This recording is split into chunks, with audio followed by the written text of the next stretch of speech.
अब social media पे आप सबने भी बहुत सारे फ्रेंड बनाए होंगे अनजान लोगों को, पर आज की वीडियो देख के ना आपको एक चीज रियलाइज हो जाएगी कि सोशल मीडिया की जो ये अनजान दोस्ती है आपके जीवन को किस हद तक अंधेरे में ढकेल सकती है। अभी अभी प्रयागराज में महाकुंभ पर्व का समापन हुआ है और उस महाकुंभ से जितने लोग भी जुड़े, या तो मानसिक रूप से या फिर वहां उपस्थित होके, उन सब को महाकुंभ के एनर्जी ने किसी न किसी लेवल पे इम्पैक्ट जरूर किया है। पर करोड़ों लोगों की इस भीड़ में कुछ के साथ ऐसी घटनाएं भी घटी जो किसी भी विज्ञान या लॉजिक से बहुत ऊपर है दोस्त। ऐसी घटनाएं सुन के आपका दिमाग थोड़ा हिल जाएगा। ये कहानी है प्रयागराज में रहने वाले संजय की। संजय का वैसे घर तो बलिया में था, उत्तर प्रदेश का एक छोटा सा टाउन है बलिया, वहां उसका होम टाउन था। बट प्रयागराज में रहकर वो किसी गवर्नमेंट एग्जाम के एंट्रेंस की तैयारी कर रहा था। इसी सिलसिले में संजय ने शहर के अंदर एक कमरा रेंट किया था। तो बेसिकली जो उसका कमरा था उसमें एक हॉल था, एक रूम था और एक अटैच लैट्रिन बाथरूम था। जिस घर में इसने कमरा रेंट किया था ना, इसका कमरा ग्राउंड फ्लोर पे था और उसके जस्ट ऊपर वाले फ्लोर पे एक और फैमिली रहती थी। मतलब एक कपल था, हस्बैंड वाइफ, जिसको संजय भैया भाभी बोल के बुलाता था। और ये लोग भी किसी दूसरे शहर के रहने वाले थे और प्रयागराज में रहकर कोई अपना काम वाम कर रहे थे, तो उन्होंने भी कमरे को रेंट पे ले रखा था। अब संजय इंस्टाग्राम और फेसबुक इन सब पे बहुत एक्टिव रहता था। 2 साल पहले जब उसने अपना अकाउंट क्रिएट किया था इंस्टाग्राम पे, तो रैंडमली लोगों को ऐड करना, मतलब सबकी हैबिट होती है कि हमारे फॉलोअर्स बढ़ जाएं। और तो इसी सिलसिले में उसने एक लड़के को ऐड किया था अपने अकाउंट में, जिसका नाम था रजत। अब ये रजत हिसार का रहने वाला था और इनकी ना सोशल मीडिया पे ऐसे नॉर्मली हाय हेलो, कभी फोटो पे कमेंट वमेंट कर देना या फिर किसी चीज के बारे में बात करना, तो उस तरीके से इनकी हल्की फुल्की दोस्ती थी पहले से। समय के साथ ये सोशल मीडिया की दोस्ती इनकी गहरी हो गई। अब एक दिन रजत बोलता है संजय से कि यार मेरा महाकुंभ आने का बहुत मन है, मुझे संगम में स्नान करना है। तो संजय बोलता है कि ठीक है भाई आ जाओ, कोई दिक्कत नहीं है, कमरा है मेरा, रहना आराम से। इस पे रजत रिप्लाई देता है कि यार मेरे ना दादाजी भी आना चाहते हैं साथ में, उनका ही बहुत ज्यादा मन है संगम में नहाने का। तो संजय को कोई आपत्ति नहीं थी, बोला कि ठीक है आ जाओ दादाजी को लेके। थोड़े दिन के बाद रजत अपने दादाजी के साथ पहुंचता है प्रयागराज। अब संजय जब रेलवे स्टेशन गया रजत और दादाजी को रिसीव करने, तो उसे दादाजी को देखते ही थोड़ा सा कुछ ऑफ लगा। मतलब उनका जो एक्सप्रेशन था बहुत कोल्ड था एकदम, मतलब कोई एक्सप्रेशन ही नहीं था चेहरे पे, ब्लैंक था एकदम। वही रजत बहुत खुश होकर संजय से गले वाले मिला और ये सब लोग संजय के कमरे पर आ गए। अब जब संजय रजत और दादाजी को अपने रूम पर लेकर आया, तब दादाजी के लिए उसने हॉल में व्यवस्था कर दी। हॉल में बेसिकली एक छोटा सा टीवी था, एक चेयर था और एक फोल्डिंग लगी हुई थी। तो फोल्डिंग पे उसने गद्दा वद्दा बिछा के मतलब इंतजाम कर दिया दादाजी के रहने के लिए। और रजत और संजय उसके कमरे में रहने लगे जिसमें संजय रहा करता था। एक ही बेड था उसका, दोनों एक बेड पे शेयर करते थे। अब जो रजत के दादाजी थे ना, ये बहुत कम बोलते थे, बस हाँ हूँ ठीक है। संजय ने कभी कभार पूछ दिया खाना कैसा बना है दादाजी, तो वो बोलते थे ठीक है, अच्छा बना है। मतलब कोई एक्सप्रेशन नहीं होता था उनके चेहरे पे यार।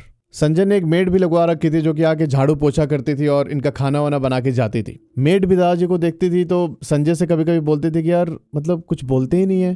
तो रजत ने बोला कि मतलब ऐसे ही हैं, इनका थोड़ा सा ऑफ रहता है दिमाग। तो खैर इन सब चीजों को सबने इग्नोर किया। फाइनली वो दिन आता है जब संजय, रजत और उसके दादाजी कुंभ के संगम में आते हैं नहाने के लिए। अब सुनना भाई साहब क्या होता है जो मैं बताने जा रहा हूँ, ये बहुत ही अनबिलीवेबल चीज़ है, बट सुनना आप।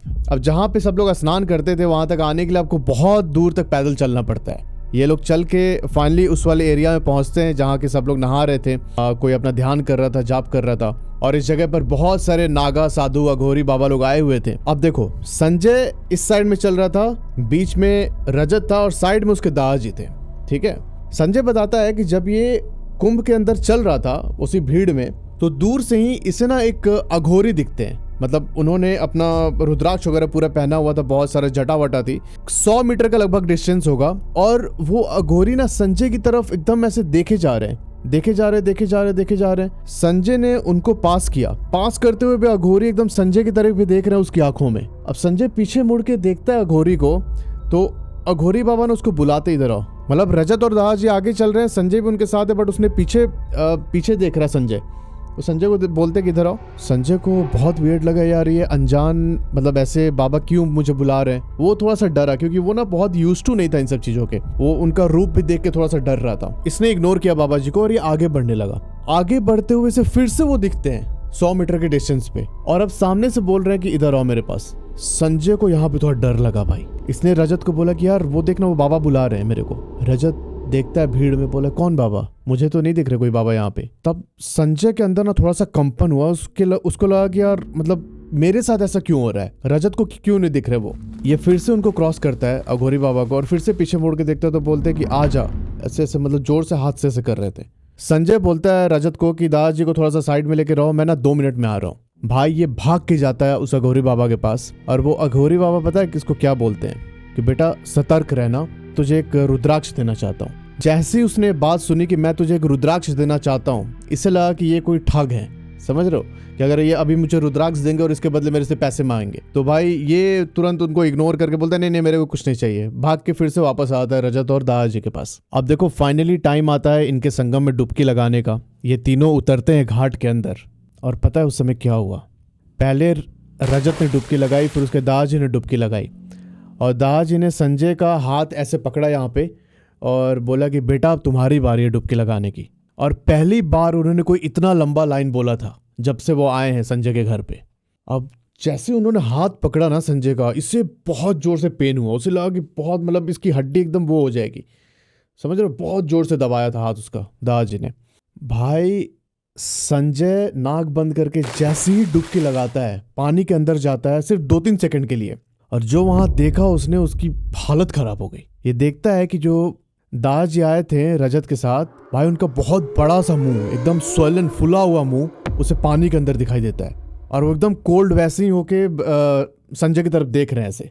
भाई इसकी फटी बहुत बुरी तरीके से, तुरंत अपना मुंह बाहर निकाला इसने, और जब मुंह बाहर निकाला तो इसने देखा कि जो दादाजी हैं और रजत ये दोनों घाट के किनारे पर खड़े हैं, और वहाँ पे अपने गमछे से जो है देह वगैरह पोंछ रहे, कपड़े वपड़े चेंज कर रहे हैं। भाई साहब ये देख के संजय की हालत खराब। इसने फिर से डुबकी लगाई, और इस बार जब डुबकी लगाई तो नॉर्मल था, कुछ भी नहीं दिखा इसे।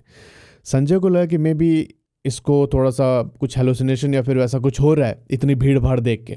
तो ये लोग नहा धो के डुबकी लगा के जो मेला था मेले के अंदर ही घूमने लगते हैं। अब संजय देखता है कि एक जगह जो है भंडारा चल रहा है, वहां पे जो भी श्रद्धालु आए हैं कुंभ के अंदर उसको लोग खाना बांट रहे हैं। संजय वहां पहुंचता है खाना लेने के लिए रजत और दादाजी के साथ। तो बेसिकली जो काउंटर था वहाँ पे 4-5 लोग थे, वो परोस रहे थे खाना, मतलब पत्तल में करके दे रहे थे सबको। एक काउंटर पे रजत जाता है, एक काउंटर पे दादाजी रहते हैं, और एक काउंटर पे कोने में संजय जाता है खाना लेने। और जो औरत खाना दे रही थी उन्होंने भाई पूरा अपना सर ढका हुआ था, मतलब घूंघट था उनका पूरा यहाँ तक। उन औरत ने पता है क्या बोला संजय को? संजय ने प्रसाद लेने के लिए हाथ आगे किया, और उस औरत ने प्रसाद तो दिया ही और साथ में एक रुद्राक्ष छोटा सा उसके उसमें रख दिया, हाथ में रख दिया। संजय ने जैसे ही रुद्राक्ष को देखा उसके हाथ से छूट जाता है पूरा प्रसाद जो भी लिया था उसने। तो उस औरत ने पल्लू बिना उठाए उसकी तरफ देख के बोला कि बेटा ले लो, बेटा इसे रख ले अपने पास, तुझे अभी आइडिया नहीं है कि किस एनर्जी के साथ तू घूम रहा है इस जगह पे, इसे रख ले तेरी रक्षा करेगी। पर संजय को फिर से लगा कि यार मैं किसी ट्रैप में फंस रहा हूँ। उसने इग्नोर किया, दूसरे काउंटर से जाके प्रसाद लिया, और दूर खड़े होकर प्रसाद ग्रहण करके ये लोग वापस आ गए संजय के घर पे। दादाजी और रजत 1-2 दिन और रुकते हैं, और फिर ये लोग वापस अपने घर चले जाते हैं हिसार। अब जब से ये लोग गए वापस, संजय की तबीयत थोड़ी खराब रहने लगी, हल्का बुखार रहने लगा था संजय को। अब एक दिन संजय अपने कोचिंग से घर वापस आता है, दोपहर का टाइम था, और जब ये अपने घर के कंपाउंड के अंदर घुसा तो देखता है कि जो सामने सीढ़ी है, तो बेसिकली यहाँ पे इसका कमरा था, साइड में सीढ़ी थी, और सीढ़ी से ऊपर जाके भैया भाभी का कमरा था। तो उस सीढ़ी पे एक बूढ़ा आदमी कुर्ता पैजामा में ऐसे सर नीचे करके बैठा हुआ है। जब संजय ने उसे देखा तो इससे लगा कि यार इस मतलब ये कौन है, मतलब कभी इनको देखा नहीं, आसपास के कॉलोनी में भी कभी नहीं देखा। इसने ज़्यादा ध्यान नहीं दिया, इसे लगा कि ऊपर जो भैया भाभी रहते हैं मे भी उनके कोई गेस्ट आए होंगे। तो ये चुपचाप अपने घर का दरवाज़ा खोलता है और अंदर चला जाता है।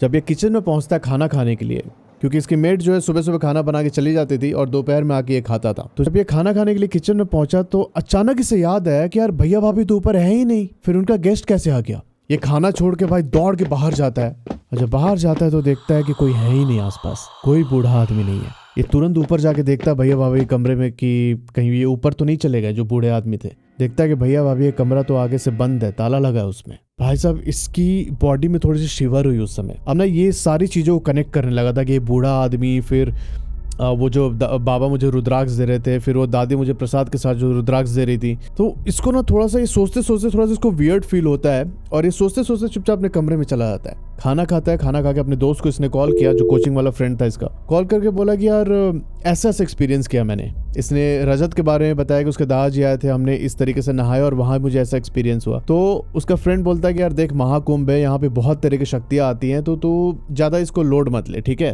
ये तेरे दिमाग का बहम भी हो सकता है, तो इसको इग्नोर कर और अपने एग्जाम की तैयारी पर ध्यान दे। संजय भी इस चीज को मानते हुए ठीक है यार, हो सकता है मेरे दिमाग का बहम हो, अपना खाना वाना खाता है और आराम करता है। अब वो पूरा दिन उसका इसी सोच के साथ बीत गया। रात होती है, रात को संजय खाना वाना खा के सोने चला जाता है अपने कमरे में। और जब ये सो रहा होता है तो अचानक इसके डोर पे एक बहुत जोर से नॉक होता है।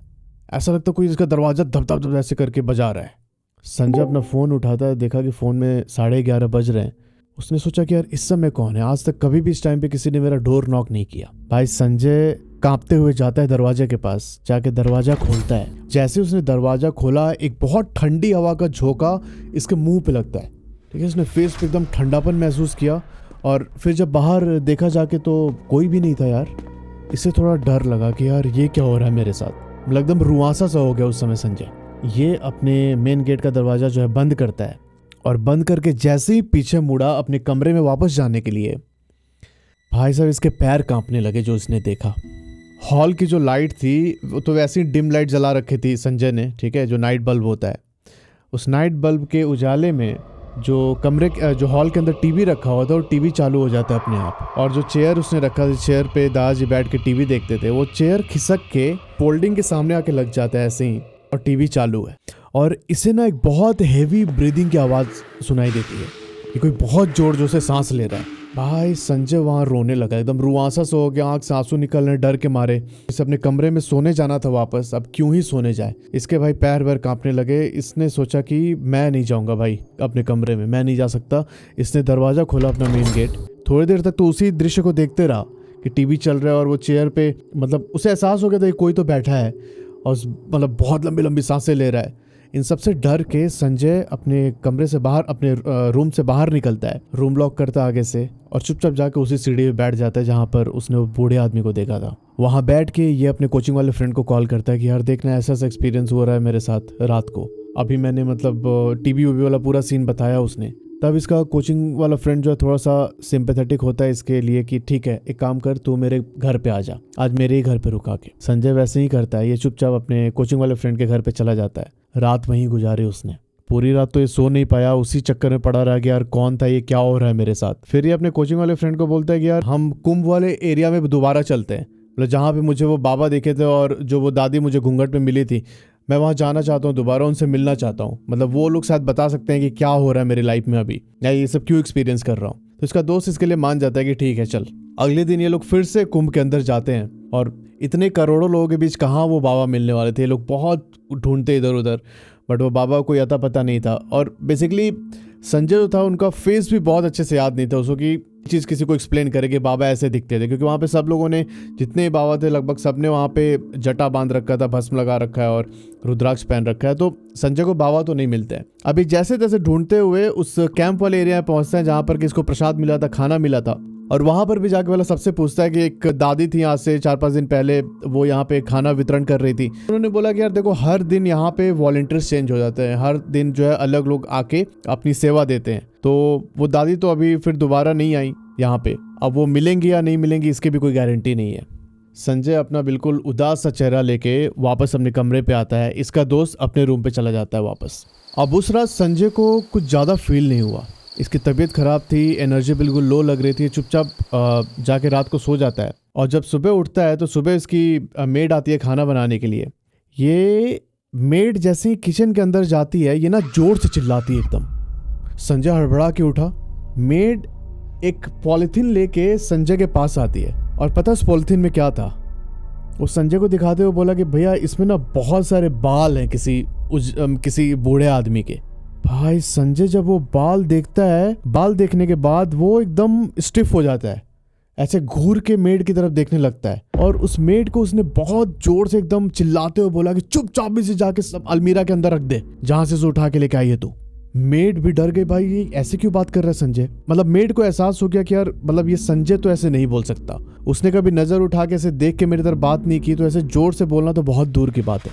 मेड को लग गया कि यार यहाँ पे ना कुछ तो गड़बड़ है संजय के साथ। जैसा संजय ने बोला वैसे इसने चुपचाप बाल को पॉलिथीन में डाल के इसका मुंह बांधा और ले जाके उसी जगह पे रख दिया जहां से इसने उठाया था। अब जो संजय की मेड थी इसने ना कुछ भी बहस नहीं की उससे, ये चुपचाप जैसा संजय बोलता है वैसा करती है, इसके लिए खाना बनाती है और वापस अपने घर चली जाती है। अब घर जाते हुए इसकी मेड के दिमाग में तो चल रहा था कि भाई संजय के साथ कुछ भी नॉर्मल नहीं है। ये शाम को फिर से आती है, वैसे जनरली इसका एक ही टाइम का फिक्स था आने का सुबह का, बट ये शाम को फिर से आती है देखने के लिए कि संजय की क्या हालत है। ये दरवाजा नॉक करती है, अंदर से कोई रिस्पॉन्स नहीं। ये चिल्लाती है जोर से कि संजय भैया गेट खोलिए, बट उधर से कोई आवाज़ ही नहीं। कोई मतलब इसको ये सुनाई दे रहा था मेड को कि हॉल के अंदर टीवी चल रहा है, बट उधर से कोई भी रिस्पॉन्स नहीं आ रहा था।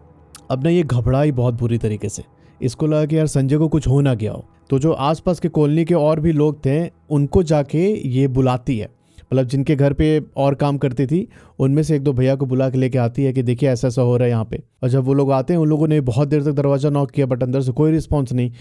तब जो कॉलोनी के भैया लोग थे, इन लोगों ने दरवाज़ा तोड़ा, और जब दरवाज़ा तोड़ा पता है इन लोगों ने क्या देखा? संजय ऐसे फोल्डिंग पे का टेक लेके ऐसे बैठा हुआ है, पैर दोनों उसके फैले हुए हैं और इसने सिर्फ अंडरवियर पहन रखा है, ठीक है, ऊपर बनियान था। और जो दीदी ने सुबह खाना बनाया था ना, दाल चावल बनाया था, उस दाल चावल के अंदर संजय का एक हाथ पूरा घुसा हुआ है। ऐसा नहीं होता हाथ से जो खाते हैं, तो एक हाथ उसने ऐसे घुसा रखा है और इसके मुंह पे इधर इधर पूरा खाना लगा हुआ है, दाल चावल ये सब जो है पूरे मुंह पे लगा हुआ है, बाल वाल एकदम बिखरे हुए, और आंख एकदम ऐसे इसकी खुली हुई एक टक, और टीवी की तरफ देख रहा है, लगातार टीवी की तरफ देख रहा है।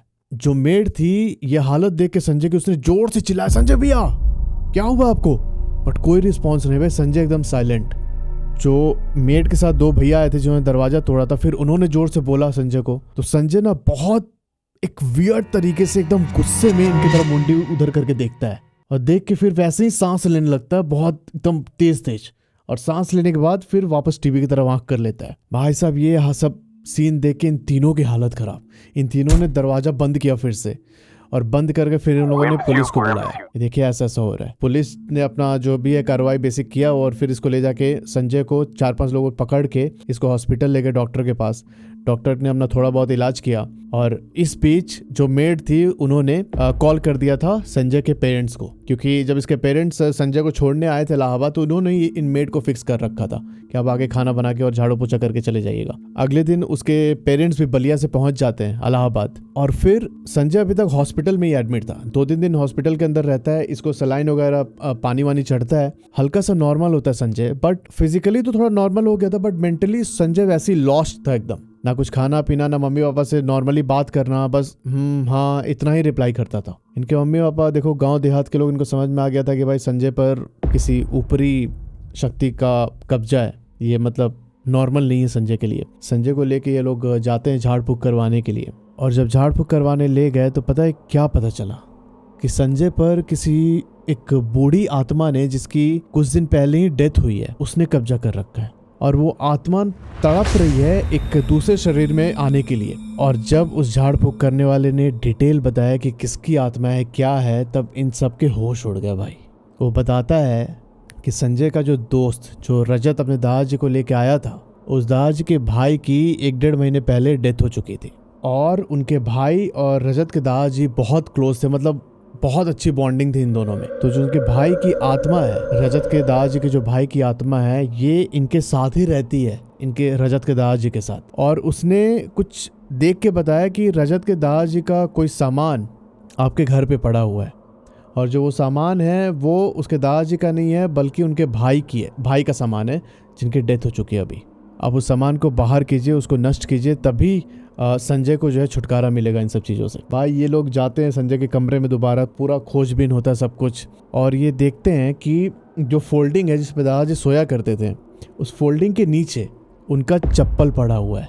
भाई उनका चप्पल इधर ही छूट गया था, और इस वजह से संजय इतना ज़्यादा इम्पैक्ट हो रहा था।